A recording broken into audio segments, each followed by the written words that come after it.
আপনি এই ভিডিওতে ক্লিক করেছেন, তার মানে আপনি একজন স্বাস্থ্য সচেতন ব্যক্তিত্ব। হ্যালো স্বাস্থ্য সচেতন মানুষ, ওয়েলকাম ব্যাক টু এফে ক্রিয়েশন ইউটিউব চ্যানেল।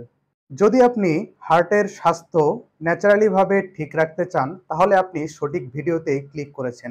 চলুন তবে ন্যাচারালি ভাবে হার্ট ভালো রাখতে পারে এরকম 7টি খাবারের নাম জেনে আসি।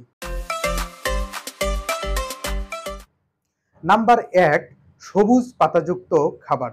যেমন সবুজ পাতাযুক্ত খাবারগুলোর মধ্যে রয়েছে পালং শাক অন্যতম। কারণ পালং শাকের মধ্যে রয়েছে পর্যাপ্ত পরিমাণে পটাশিয়াম। এই পটাশিয়াম আমাদের শরীরে সোডিয়ামের মাত্রাকে নিয়ন্ত্রণ করে। সোডিয়ামের মাত্রা নিয়ন্ত্রণের মাধ্যমে আমাদের রক্তচাপকে কমিয়ে নিয়ে আসে। তাই আমাদের দৈনন্দিন ডায়েট চার্টের মধ্যে এই পালং শাককে আমরা রাখতে পারি। এই পালং শাক শুধুমাত্র আমাদের রক্তচাপকেই কমায় না, পাশাপাশি এটি ভিটামিন এবং মিনারেল বুস্টার হিসেবেও কাজ করে।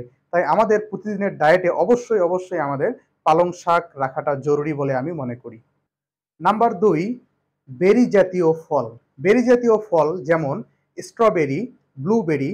এই বেরি জাতীয় ফলগুলো শুধু সুস্বাদু ফলই নয়, এগুলোর মধ্যে রয়েছে ফ্লেভোনয়েডস নামক একটি পদার্থ, যা অ্যান্টিঅক্সিডেন্ট হিসেবে কাজ করে। এই ফ্লেভোনয়েডস আমাদের রক্তের যে চাপটা আছে সেই চাপটা কমিয়ে আমাদের রক্তচাপকে নিয়ন্ত্রণে রাখতে সহায়তা করে। তাই আমাদের প্রতিদিনের খাবারের চার্টের মধ্যে আমরা বেরি জাতীয় ফল রাখতে পারি। নম্বর ৩-এ যে খাবারটি রয়েছে তার নাম হচ্ছে ওটস। ওটস এক ধরনের শস্যকণা, যাতে রয়েছে প্রচুর পরিমাণে পুষ্টি উপাদান।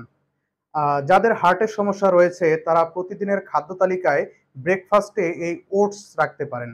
কারণ ওটসের মধ্যে রয়েছে একটি উপাদান যা বিটা গ্লুকাগন নামে পরিচিত। এই বিটা গ্লুকাগন আমাদের রক্তচাপ নিয়ন্ত্রণে সহায়তা করে। তাই হার্টের স্বাস্থ্য ভালো রাখতে আপনার সকাল প্রতিদিন শুরু করুন ওটস দিয়ে। নাম্বার ৪, চর্বিযুক্ত মাছ। আমাদের যে দেশীয় চর্বিযুক্ত মাছগুলো রয়েছে এর মধ্যে রয়েছে পাঙ্গাস, চিতল, ভেটকি এবং ইলিশ। আপনার যদি হার্টের সমস্যা থেকে থাকে বা উচ্চ রক্তচাপ জাতীয় সমস্যা থেকে থাকে, তবে সেক্ষেত্রে চর্বিযুক্ত মাছ আপনার জন্য অনেক উপকারী হবে। কারণ চর্বিযুক্ত মাছের মধ্যে রয়েছে পর্যাপ্ত পরিমাণে ওমেগা-3 ফ্যাটি অ্যাসিড। এটি বৈজ্ঞানিকভাবে প্রমাণিত যে ওমেগা-3 ফ্যাটি অ্যাসিড রক্তের চাপ কমাতে পর্যাপ্ত পরিমাণে সহায়তা করে। তাই আপনার প্রতিদিনের ডায়েট চার্টের মধ্যে চর্বিযুক্ত মাছ আপনি রাখতে পারেন। নাম্বার ৫, বিট। এই বিটের সঙ্গে কয়েক বছর আগেও আমরা বাঙালিরা সেরকম পরিচিত ছিলাম না। কিন্তু বর্তমান সময়ে এটি বাংলাদেশের সর্বত্র অ্যাভেলেবল, অর্থাৎ পাওয়া যায়। যার ফলে এটি অনেক সহজলভ্য হয়ে গেছে বর্তমানে। এই খাবারটি উচ্চ রক্তচাপের রোগীদের জন্য খুবই একটি প্রয়োজনীয় এবং গুরুত্বপূর্ণ খাবার। কারণ বিটের মধ্যে পর্যাপ্ত পরিমাণে নাইট্রেট দিয়ে ভরপুর রয়েছে। আর এই নাইট্রেট আমাদের রক্তনালীকে প্রসারিত করে রক্তচাপ কমাতে সাহায্য করে। পাশাপাশি বিটের মধ্যে রয়েছে পর্যাপ্ত পরিমাণে পটাশিয়াম।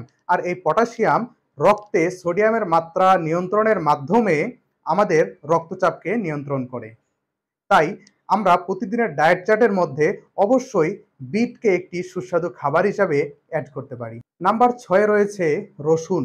এই রসুন আমরা প্রতিনিয়ত আমাদের রান্নার কাজে ব্যবহার করে থাকি।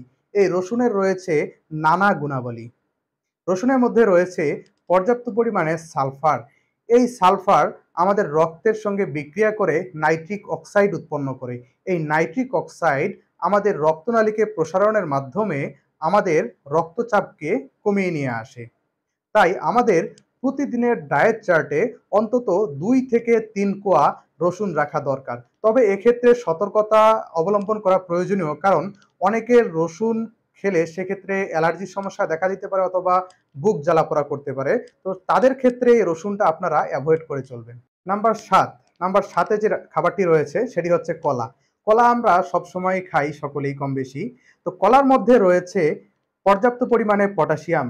আর আমরা আগেই বললাম যে পটাশিয়াম রক্তে সোডিয়ামের পরিমাণটা কমায় নিয়ে আসে।